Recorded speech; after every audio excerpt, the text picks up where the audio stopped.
Reciprocal Healings with Leslie Williams.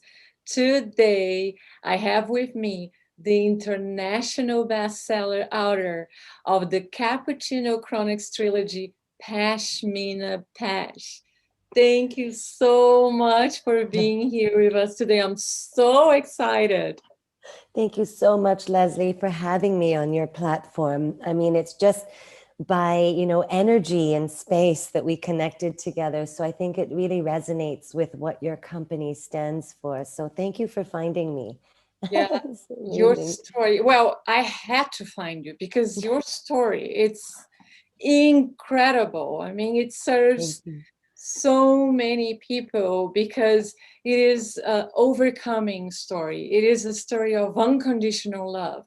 It is a story of fate, of it's so incredible, and it speaks to my heart because Oh, I related, with it because it happened a little bit with me too.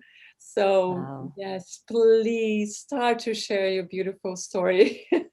Thank you. Well, I think we met because you wanted to know more about how my book was born, like how did it happen? There's many steps that I had to get there. And the first epiphany that I had was when I had my eldest daughter, who, as a lot of people know, was born premature. In all of that kind of, vortex and going to the NICU and finding out who I was and what unconditional love, hope, and faith meant to me was a cycle that I realized that is inbred in all of us. We have all of these feelings inside of us, all of these emotions. And sometimes what we need to do is we need to express them because they lay dormant so much, so awakening those pure and true feelings of who we are is what my journey is really all about as a writer. And learning about self-care, learning about, the unconditional love coming from the bedrock of your soul, learning to understand that sometimes when you fight with yourself, it's a segue to healing. Learning to forgive yourself as well is a very, very important part of my journey. And just learning, because I really believe learning is endless in Right. all aspects of what you do. And I think a lot of my ego was deflated and a lot of it was put into check when my first daughter was born, because I had felt like I had something else was happening to me at the time. So what exactly happened? She was born at 26 weeks. She was born severely premature. I remember the day that my water broke and we went to the hospital. My grandmother actually saved my life. I said, "Oh no, I think I peed in my pants." And she said, "Oh no, I think your water broke." I'm like, "No way, I'm only 6 months." And she said to my mom, who was with me at that time, we were supposed to go for a facial and do our eyebrows. And my grandmother said, "I don't think so. I think you need to take, my granddaughter, meaning me, to the hospital because I think her water broke." And so we rushed to the hospital, and sure enough, I was about to give birth. Um, and it was overwhelming. Like the overwhelm was a shock to my system because everything that I had planned had now cascaded into like rubble. It Right. was non-existent, null and void. What, Mhm. I had planned like what to do with to fly back to Hong Kong, what the nursery was going to look like, going to go for an interview, hire, someone to help me while I, get back to my life. None of that happened. None of it. What I was forced to do was really go inside myself and find out what was this message that the universe was trying to give me. Mhm. And what the universe was giving me was that I needed to really focus on the power of now. And Eckhart Tolle is a genius. If you haven't Yeah, had a chance to read his book, I mean, it's been out there for a while. I would really urge, every young adult on the planet to yeah, start with that. it is amazing. Yeah, yeah. And what I also learned was the I don't know if you call it a secret. I know that you went through a similar situation when you spoke to your dad about your situation, and I want to ask you about that too. But there's a certain unconditional love that is unexplainable, that Yeah. you just do, and you go and you feel, and you know, it's almost like your instinct on steroids. It's really, and it's like a natural thing, you know. I Yeah. love what you said to me about what your dad said when the situation was with you. I'd love to hear that story again. Yeah. Well, I was, I am a twin, and when I was born, after 2 weeks of being home, I basically became bombs, and so they had to decide to rush me back to the hospital because that was the only way for me to survive. And my mom was at home with my twin sister, and my dad was the one in the IQ with me, but he also needed to work because they had just bought a house, and they were a young couple, and he told me that he went to work and he could not, like you, he could not leave my side. So his boss said, go, stay with her.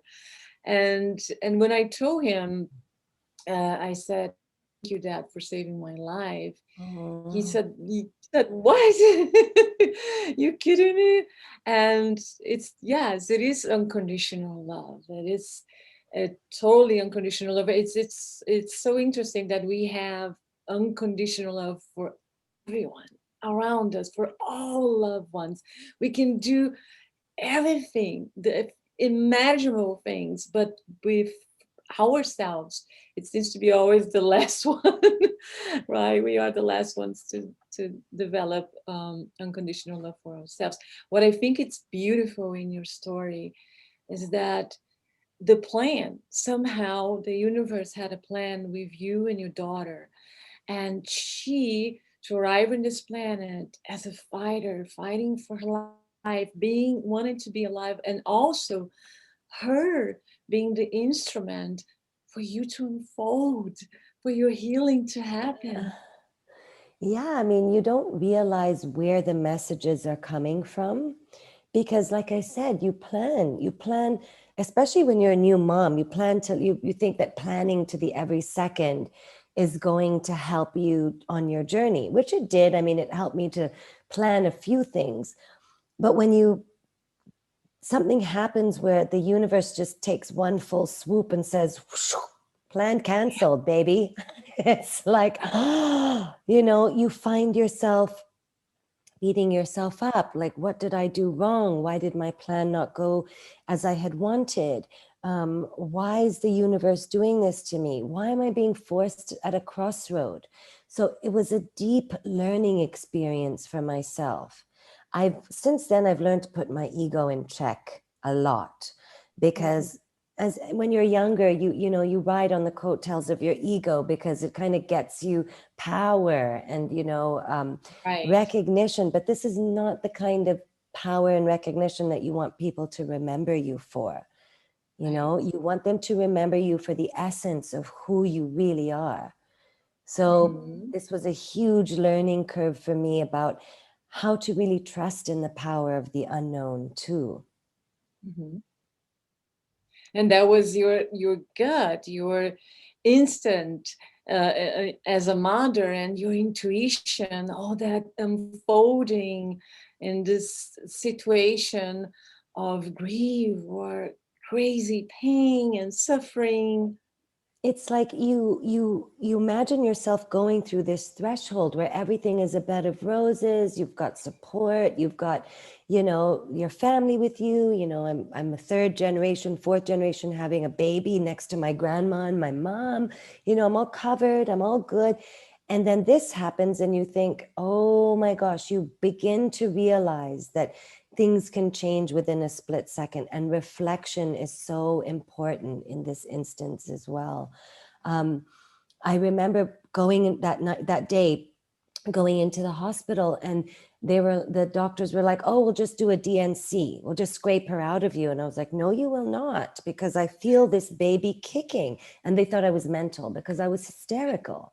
You know, so they pumped me up with morphine. And that feeling that you're saying about your dad, you Mhm. know, like my mom had the same feeling for me. She didn't know who this baby was. Right. But the doctor had said to her, we need to get this baby out. Otherwise, there's going to be some toxicity in the blood. Your daughter might not survive. The baby might not survive. So my mom is thinking, oh my God, what about my child?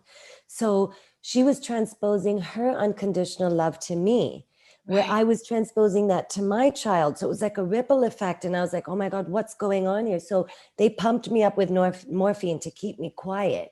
And before I closed my eyes and I saw like the whole room like go like Austin Powers, like woo, like this, I turned around to my mother and I said, don't throw my baby in the garbage can.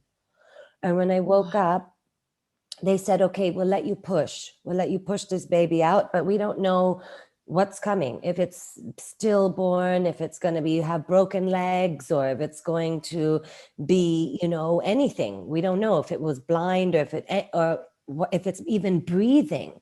So I Mhm. said, okay, it's worth a shot. Let's go for it.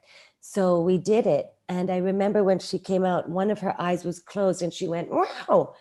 And they took the baby away to like put tubes and everything over her. And in that moment in the hospital room with me, my mom, and my baby, all there sharing the same space and energy, there was an epiphany that flooded me and that whole room, that this was a choice that I had asked the universe for. Now let's, you know, bring it down to like legacy, history, love, faith, and hope. What are you going to do now? Mhm. And that was a test, you know, because I wanted this baby so badly. It wasn't an easy road. It was quite difficult actually, because I had to break so many and shatter so many of parts of my old self in Mhm. order to emerge as this new person who was really feeling tested by the universe. Right. Yeah, and it's incredible because everything that we don't see, everything is unconscious in us, and it's causing us to suffer even more than we needed Yeah. because all those negative beliefs, they're damage to us in a situation like that. They unfold, and then you brought all this to consciousness, and then we're able to confront all these things. It's amazing. I love that word, when you have to confront yourself, because you're not really confronting anything else but your own demons, your own desires, your own wishes. You know, it's like when I saw the baby in the incubator, and then I was me, and then I kind of saw another part of me that was outside of me that was connected to this baby. So it was like I was trying to figure out, who am I? Like, what am I doing? What is my purpose? How did I get here? You know? And when you're forced in that situation, when you're actually responsible for another life, Mhm. it's undescribable, it's inexplainable how empathy and compassion in yourself opens up portals to other things in your life too. Yeah. What would you say to a parent that is living exactly the situation right now with a premature baby? What would you tell these beautiful parents that are now going through what you went through with your daughter? Don't lose faith, and know that they can hear you, and they're so privileged to be in your space because they chose you as a parent, even though the journey is a little bit stressful. I remember singing the Gayatri mantra to my child every morning. It was just on a loop in the NICU. And by like the second month, all the nurses were chanting the Gayatri mantra. I And love it that mantra. was like, yeah, and it was like, wow. And that mantra engulfed me every day. And my kids know it. I mean, they sing it every day. It was just on a loop all the time. Music is a great healer. Writing is a great healer. Mhm. Talking to people. you know, it's good to be in your isolation sometimes, because then that's the parts of you that you can actually figure out. But once you get out of the isolation, know that there's things out there that can help you heal. And mine came through the power of writing. Yeah, that's amazing. And also a parent that, as you said, you were leaving all that and let your unconditional love keep unfolding. But as a parent, you want to become better for your kids, right? You want to Yes. be more and more and more a better person, to be able to give all this beauty to a kid, your child. The one, somebody told me, I think it must have been my mom, that the best way to teach somebody something is to lead by example. Yes. And at this point in my life, where I've gone through all the obstacles, not all, because I'm sure there's more coming my way, as I went through it, what I realized is that everything was a lesson, and everything is a lesson, but how you take it is really up to you. It's so easy to go to the dark side, right? It's so easy for blame and guilt and shame. I don't know why the human spirit is conditioned that way. I would really like to think that situations like this would help you choose a lighter way, and go towards the light, because like I said, I don't want to be in the next world with all this baggage, or like Right. energy baggage that I don't want to take with me. So what I would really encourage parents who are going through this, even without premature children, any struggles that they're going through, that help each other, be kind, exercise empathy, compassion, because with all that comes love, hope, and patience too. Yeah. And acceptance, I think it's so important Yeah. in a moment like that, right? Of course, because acceptance, when I was in that situation, I had made the choice, okay, this baby is coming here. Now, accepting when people tell you she's not going to walk, she's not going to talk, she's not going to do this, it's like, what have I done? Have I done a disservice to myself or this child? But the acceptance of taking responsibility of your own actions is what's going to get you further. So I'm very feisty. You can, I mean, like I said, I wish my mom was here on the call. She'd tell you that I was a bit of a renegade when I was growing up. When I set my mind to something, I don't take no for an answer, even from myself. So I Right. set standards sometimes quite high for myself. So when I do fall, it's like, oh, I'm falling. I just boom. But then I get up and do it again. So when they had come to me to tell me all these ailments of her, I was like, she's gonna walk, she's gonna talk, she's gonna sing, she's gonna dance, she's gonna go to university, she's gonna be the best big sister to another baby that I have. So I set the precedents for myself without listening to other people around me. Yeah, people might have thought I was disillusioned, but I didn't care. And the manifestation happened because you put your awareness inside. You Yes. exposed all your senses to the world outside. And then that's why you manifested. This is so powerful, so beautiful. And it's not difficult. Like people say, oh, you get whatever you want. No, I don't. I kind of know what I want, and I focus on that, and that, like you said, that manifestation where the universe can actually hear your heart screaming out for what you want in the power of prayer, right? Is there for the taking, for everyone, for every human being on the planet, no matter where you're from. Yeah. And I think it's so beautiful that you start to journaling, and that's when your healing process started, right?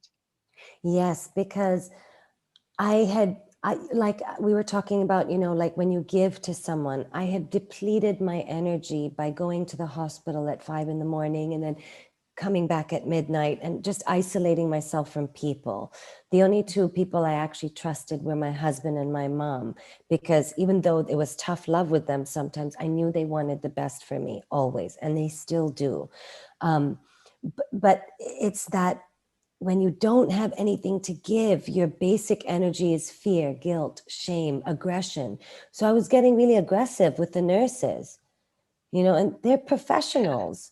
But it's like, my Right. kid, it's my baby. You don't understand me. It's from mine. They're like, calm down. Right.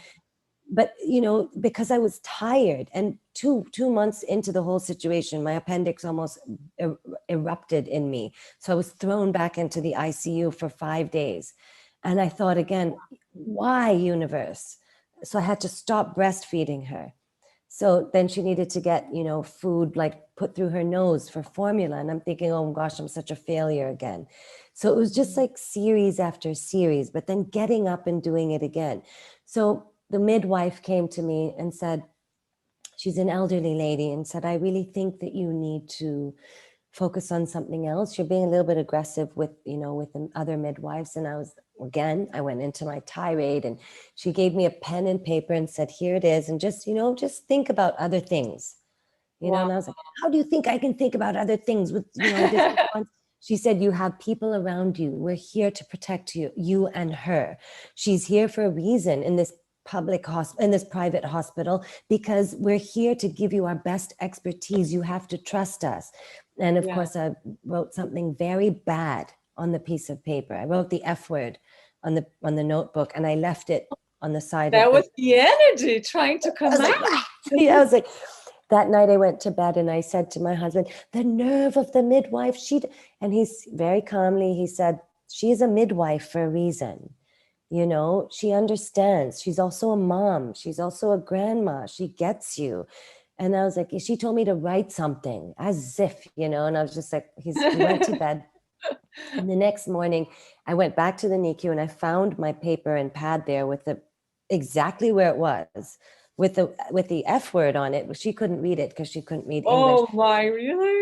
Yeah. And I kind of sheepishly took it back and forgave myself for being so rude and horrible, because someone's giving you a tool and you're just throwing it back in their face. So what I did was I told her I was going downstairs to go get a cup of coffee and I'd be back soon. And she saw me take the pen and paper and she smiled. She's like, okay, I wonder what she do. She's like, you have fun. It's okay. Because every day I'd go and sit inside the NICU like this and just stare at my baby until midnight with nothing to do but just look at her and think and process. And yeah, your thoughts going all over the place. And Sometimes way too far in the future, which makes me smile. Sometimes in the past, thinking about what did I do wrong? And sometimes at the moment, because the heartbeat monitor would start beeping and I think, oh my God, is her heart still beating, or something like this, So being transported in a very crazy way, like all over the place. So I went down to the coffee shop and I just started to write, and I started to make friends with the barista, and I saw that she was such a lovely little Thai lady that was talking to the doctors. She knew their regular coffee. She was patients who've been there for such a long time. She was striking up a conversation. I thought, what an interesting job she has. She probably meets all kinds of people. And so just her friendly nature transported me to a coffee shop where I started to create these characters in my head. And they started to have conversations and I could see what they look like. And then I started to just write this story that was set in a coffee shop in London and where I've lived before. So it just started to channel and come out. But then life got in the way, and I took my notes when my daughter came out of the NICU and I shoved everything into a dusty cupboard and left it there for, how old's my daughter now? 17. So 14 or 16 or I think 15 years, over a decade, I left this manuscript in the dusty cupboard to go and look after my daughter, to make sure that, now I had given to myself, I had healed myself through the power of writing. I learned about relationships through writing. I learned so much about myself through writing. So I had now battery to give to my daughter. And that's it. I was, went into teaching. I became, the head of the visual and performing arts department at a school that I'd been working for 14 years. I became a mom to 2 daughters. My eldest was walking, talking, dancing, singing. I was like, okay, this is great. And then I came to a point in my career where I thought, I want to change, I did it. I kind of accepted, I restructured, I refreshed, I revealed, I went through the path. Now there's Right. something else that I need to do. So I That was your brain calling. that was my calling. I said to my husband, I'm leaving school. And he's like, really? Because he knows how much I love the theater. My life is a musical. Like music is I make a musical out of everything in my I life. Like, love music too. I can't live without music. It's just something that is in my Me brain too. 24/7. And even when I wrote Yeah. this And book, it's a healing. yes, It's healing. It's a yeah, natural healing. Just music. yeah. It's amazing. Yeah. When I wrote this book, I also imagine I can see a musical lineup for many different cultures because this book encapsulates lots of different kinds of people. So I said to him, I think I'm going to write a book. And he's like, okay, about what? And I said, I don't know. I just want to write a book, like a fantasy book. And he's thinking like Harry Potter. And I was like, maybe it can be the next Rowling. I don't know. He's like, wow, go for it. And the 2 biggest cheerleaders in my life, no matter what ups and downs I've been with them, the 2 people in my life who always say, go, go, go, are my husband and my mother. Wow. I've known my husband since I was 16, and I I left love my that. house at 17 to go to university. So I've lived long with my husband, but I've grown up, with my mom always being my protector. So Right. these 2 forces have always been there to like say, go for it, follow your dreams, find your passion, and I did. And that's how my passion was lived through working. And I realized that when you work with passion and what you really comes from your heart, that's how you create play and Oh, fun in the your life. call was you were being calling back in the day when you were sitting there in that coffee shop. It was the Yes, passion, right? yes, That is the beauty of the passion that start to unfold, and then the grief became passion. And yes, then it's okay, that's enough. 14 years, 14 or 16 years that you said, right? So now it's the calling, and I think it's also your purpose in life, mission, yeah. what you love. Beautiful. It is. And I love to help people as well write too. I do believe in books. I believe there's magic in books. Um, I believe Yes. there's so much written in pages that we miss. The subliminal messages in books that we forget to look at and pick up Yeah. are immense. And reading really helps you to read people as well. You begin to Yeah. understand more when you read, Yeah. and we need to encourage our children, more generations, to read, to get off like their electronics, go into a bookstore, go to the Absolutely. library, Absolutely. you know, It's a actually hold the book. wonderful, yes, exactly. I grew up holding books, and Right. I'm so grateful for my mother to do that for us because she stimulates us to read a lot. And one thing that you were saying that with 8, I started to write with 8 too, because writing for me, like it was for you, was such a big process of get to know myself and to go from all those emotions, because I was a child who had so many issues, and when I used to sit down to write, that was my moment, right? Yes. Until now, when I'm writing it, it's as you said, it's the connect. um how you work with supporting all these beautiful authors that are wanting to start an adventure and Adventure, writing I their love it. books? How that happened? Well, basically, when I decided to go through that career move, like it was a shift, right? So now I don't wake up and go to school with the kids. I don't have a 9 to 5 job. I don't have a steady salary. What am I going to do? And I watched my husband be a diver to a CEO, and he's got an immaculate business brain, an immaculate manifestation brain, an immaculate I'm going to do this brain, right? And so I looked to him and I said, how do I do this? He said, you just do it. And I said, no, you're not Nike and you're not going to just tell me just do it. You're going to guide me on how to be a businesswoman. And I'm terrible at math, Leslie. I was ungradable in math.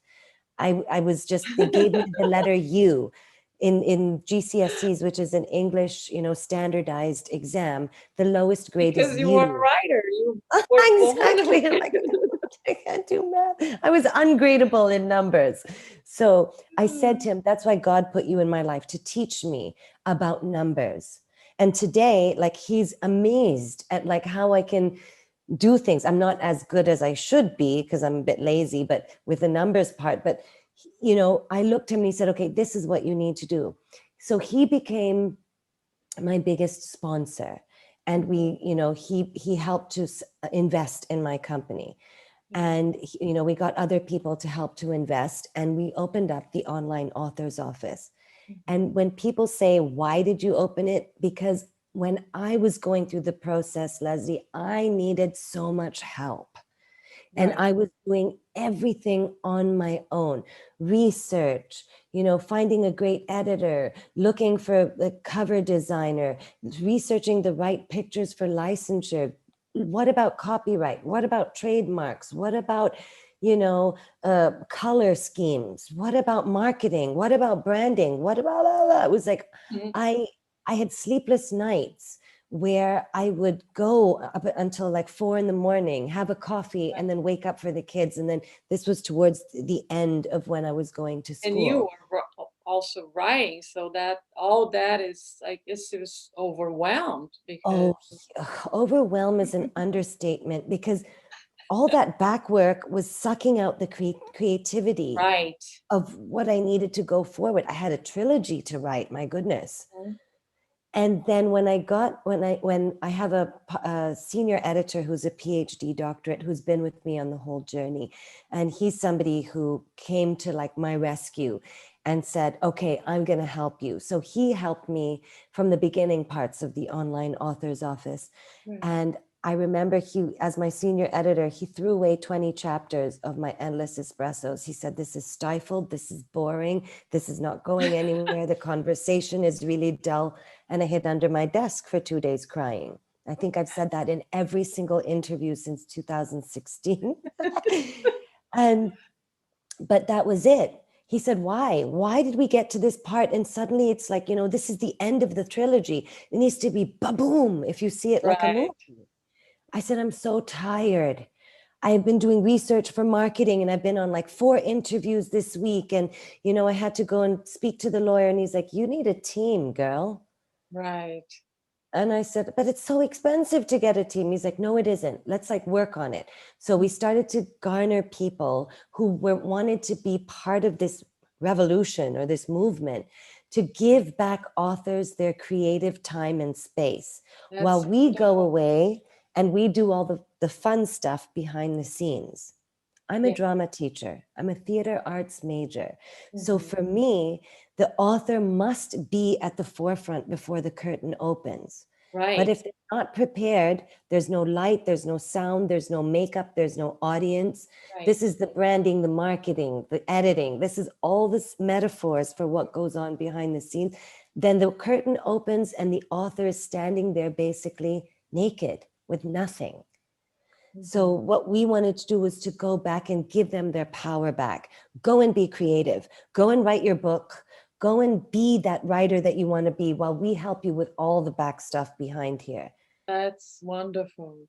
And that's what That's we want. amazing because it's I can tell by myself because I'm working and I'm writing my book and I'm not even got to that point yet. So it's wonderful, and I think the audience that are really interested in start to write their books and thinking about this is a great opportunity. What you put together is wonderful, wonderful. I want to be You. part of it. Just Yay! Do you want to be already part of telling you, it? because yes, absolutely, because it's just wonderful to have all this ready, and all this support. And because I think writing is we don't wake up writers and leave and sell like you sold your books out of we still need to provide for ourselves in the beginning, right? As Right. when starting, and I think this is wonderful, wonderful. And we have excellent like editors, mentors. We have a string of publishers we can introduce you to. We have legal people, we have researchers. If you're writing a self-help book, of course you need research. You can't claim to be a guru if you don't have backup of like the masters before you. If you're a fiction author, are you really getting your creative writing? So we have lots of people on board who in 5 continents actually who are there to support you. So we are basically your office. Like I'll get it.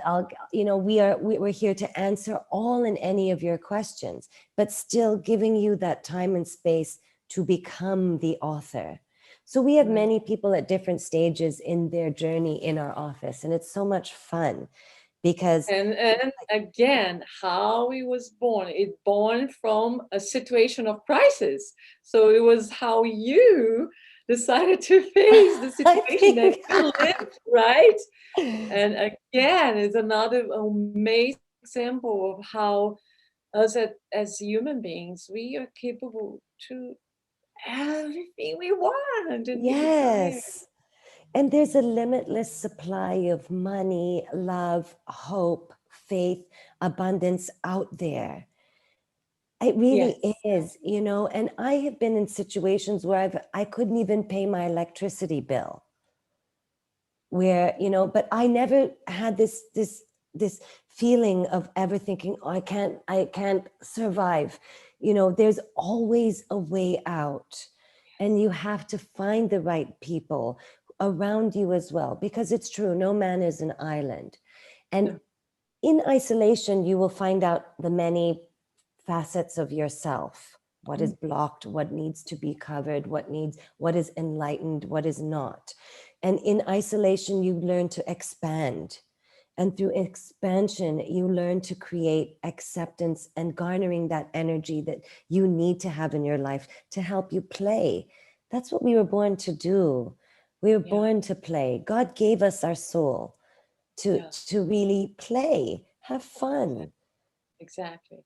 And we need this inner moment because in that silence, it's where we unfold and we discover and we heal ourselves when we, as you said, the moment and being in the moment with ourselves, present with ourselves, so that you develop acceptance and all these beautiful things start to unfold.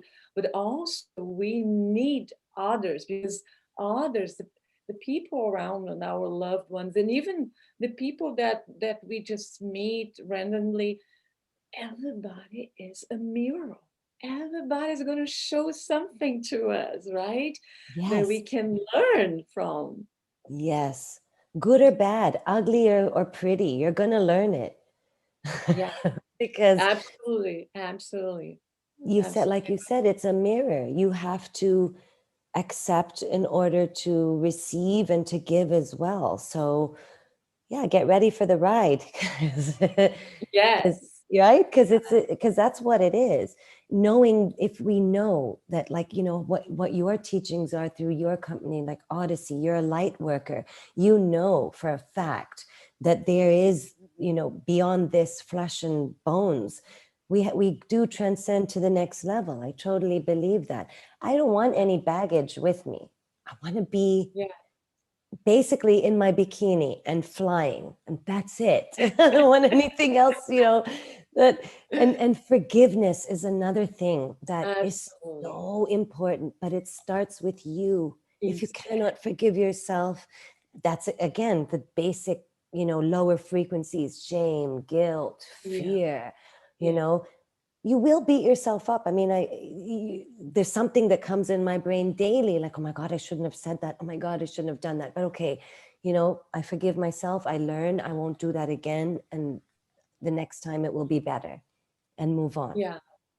And when you forgive yourself, the exercise that you did to wrote the letter to your little girl, that is amazing because it helps so much to open this path to self-forgiveness. And it's Mhm. the first one, because if you forgive yourself, you can accept yourself, and then you can accept others, you can forgive others, you develop more compassion. And as you Yeah. said, all the density that we have from energies of self-pity and hopeless and fear, with years and years and years of feeling this way, and even thinking thoughts that we become these emotions, it would drain energy because we are energy beings, right? Yes. And it can lead to issues. But the healing process that you went through, which is amazing, through writing that we love so much, anyone can do, right? Yes. I remember writing journals and tearing and crying and oh, and I still have and I Wow. sometimes I go and I say, oh my God, what beautiful moments. It is, because when you revel in that, that touching that part of you, that's, you can't describe it in words. It's something like, again, like the bedrock of your soul, the foundation of who you are. It's so refreshing, isn't it? It's like as Yes. if a waterfall has just washed over you and you feel the, okay, I'm ready. Let's go. you know? Yeah. Yeah, and then the result is this. Look at you, you're living your Thank you. passion and your purpose with your beautiful daughters and your beautiful husband. Oh, And thank you. yeah, and I think that's the purpose of this podcast. It's really tell this beautiful, inspiring stories and support people out there that are going through turbo times and thinking that, okay, can I make it tomorrow? But yes, we can. We Yes, we can. can. Yeah. Yeah. And that's the other thing. Like when we look and say, oh wow, like we look at someone and say they're living their dream life. It wasn't that I woke up and God just gave me his magic wand and said, here's your dream life. Yeah. You know, you're we don't follow our passions sometimes. Last year I didn't, and I got myself in a little bit of mess, but it's okay. You learn, you learn, you learn, and you move and you move and you move. And as Maya Angelou says, and we rise and rise and Yes, rise. But we exactly. must help each other do that, and thank you for being in my space and energy, because you helped me rise, and that's just so wonderful. Thank you Thank so you. much. Thank you for today. Thank you for this beautiful moment together. Oh. And yes, and would you like to leave a message for our audience with all your beautiful wisdom? I want to say that everybody has chances to gain epiphanies, and really, like, go for it. I mean, I say this in all interviews. It's going to take some hard work, some transformation, some resurrection, some realizations, but go through and decode yourself. Because when you uncode and you start to decode and lift the veil, the beauty is there for the taking. Just take it, because it belongs to you. Yeah, absolutely. Thank you so much for being with me today. And thank you for joining us today. And if you want to listen to this podcast, it's available wherever you are listening your podcast. And you also can find at my website, www.theselfartist.com, and also on YouTube, Facebook, and Instagram as Self Odyssey. Thank you so much. It was amazing, beautiful. It was enlightening. It was Oh, inspiring. And don't forget, life is beautiful.